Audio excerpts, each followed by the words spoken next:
દીવદર પોલીસને ખાનગી રાહે બાતમીના આધારે પોલીસે ફાફાળી ગામમાં રહેતા ઉમાજી હરચંદજી ઠાકોરના ખેતરમાં ઘરની બાજુમાં ખુલ્લી જગ્યામાં જુગાર રમતા દિનેશજી હરચંદજી ઠાકોર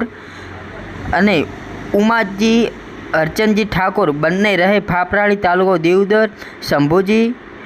અમીરભાઈ ઠાકોર રહે વજાપુર જૂના તાલુકો બાબર, મહેન્દ્રજી શંકરજી ચૌહાણ રહે કોતરવાડા તાલુકો દીવદર, માનસુખજી તલાજી ઠાકોર રહે મેરા તાલુકો બાબર, હિતેશ તરસંગજી ઠાકોર રહે તેરવાડા તાલુકો કાંકરેજને ઝડપી પાડ્યા હતા,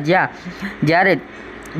જોઈતાજી મસાજી ઠાકોર રહે ખારીપાલડી તાલુકો બાબર અને કાળુજી શાંતિજી ઠાકોર રહે કોતરવાડા તાલુકો દીવદર નાસી ગયા હતા। પોલીસે ₹1 લાખ ઉપરાંતનો મુદ્દામાલ કબજે લઈ કાયદેસરની કાર્યવાહી હાથ ધરી હતી, જેમાં દીવદર પોલીસને સાવરણે જુગાર ફળ્યો હતો।